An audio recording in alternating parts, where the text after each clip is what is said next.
Hi there, Aquarius. Welcome to your channel Intuitive Forecast. Whoa. From the Gasmic Tarot.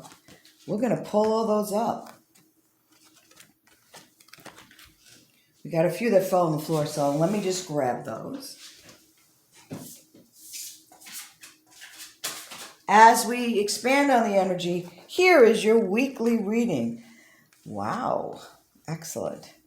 Hope you guys can see that. General reading, take what resonates, leave the rest for everyone else. Because it's general, it might not resonate with all of you, so you might want to look at the forecast for your moon or rising, and there is a link in the description if you need to calculate yours.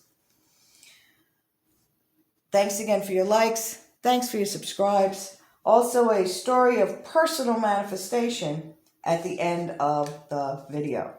So what do we have here? Temptation. We have the Five of Water, the Queen of Fire, the Page of Earth, the Empress, and the Star. Let's get started, shall we? So the temptation, that's really about attachment to particular outcomes, attachments to a physical, it's got to be this way. If it's not this way, I don't want it. That sort of thing. And Spirit is saying, hey, you know what? You might not want to do that. You might want to do, when I think the way things should be going a certain way, I leave it up and I say, hey guys, you know what? I'm sure something amazing is coming. More amazing than I can imagine. Opens it up and stops limiting what's coming to me.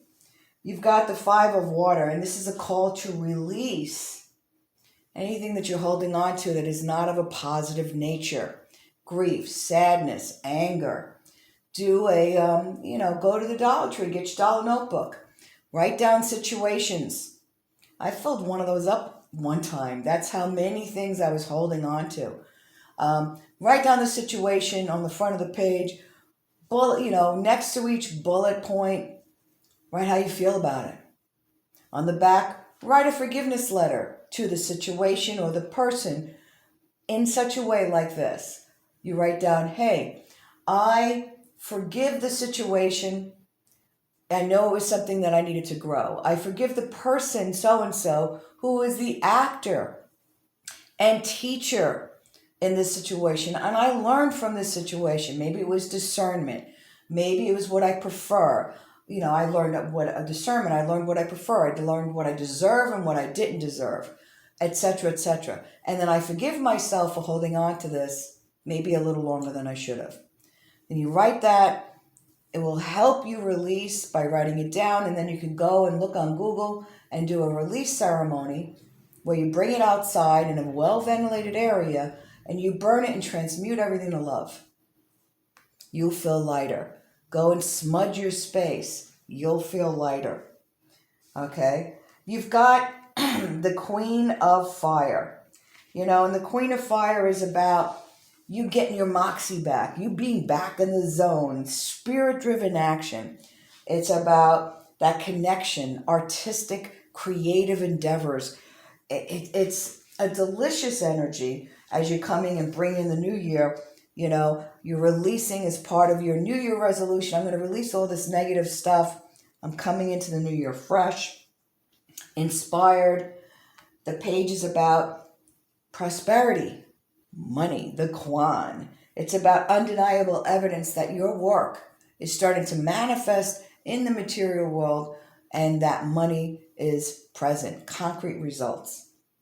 It's about grounded in reality. It's about starting new projects that will have that fruition, will come into a positive light. You've got the Empress. The Empress is about a fertile period.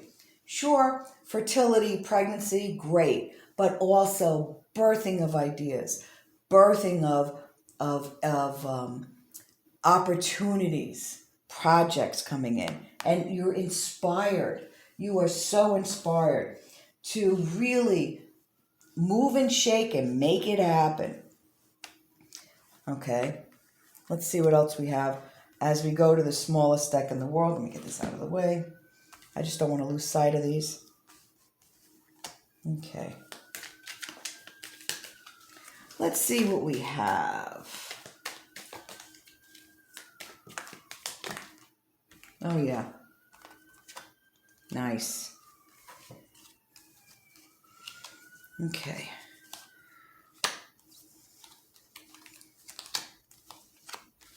Okay. So we've got a few cards here. There's some kind of drama that's been going on, and maybe it's been going on for a while.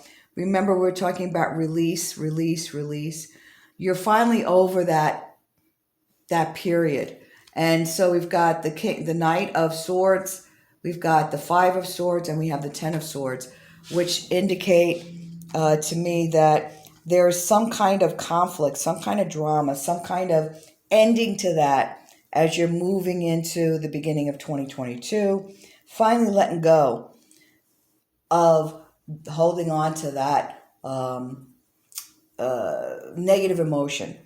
We've got the Wheel of Fortune, that karmic cycle, finally over. Thank goodness. Bringing in opportunities for you. Ways you can work smarter, not harder. Ways to show your strength in what you're doing. And expansion. You're expanding. Not your waistline, spirit.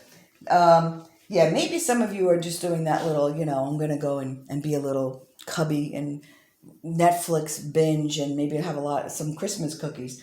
But it's about you expanding personally, spiritually. It's about maybe you're expanding or changing something in the house, making the place more cozy. I'm getting that for a few people. Expanding opportunities for sure. Ways to bring in more cash for you through the beginning of 2022. So go forth and prosper. Enjoy the week. You've earned it, and Happy New Year. Hey, before we get to the story, thanks again for clicking the button to subscribe to the channel. This week's story is about manifesting the job around the block. Many, many, many moons ago, or decades, a couple or three, I was on an assignment that was about 30 miles from my house, about an hour plus each way with traffic.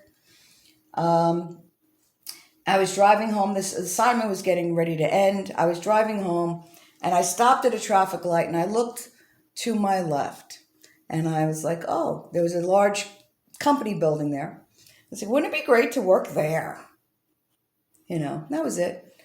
Do you know I was working started working there like 2 weeks later. I was interviewing with, I was looking for a new assignment, and I met this guy for a cup of coffee. It was an executive in another company, a consulting company. And where was the assignment for? It was inside that building. Can't make this stuff up. This is before I really understood we were manifesting all the time. Because I did it lightly and laughed it off and I let it go, I got the result I preferred. If I would have done it in a negative emotion, I may have gotten the job, but I might not have liked it. There's the difference. So, we manifest all the time. Remember, belief is at the top of the pyramid. If you don't believe it's possible, honey, you're not going to get it.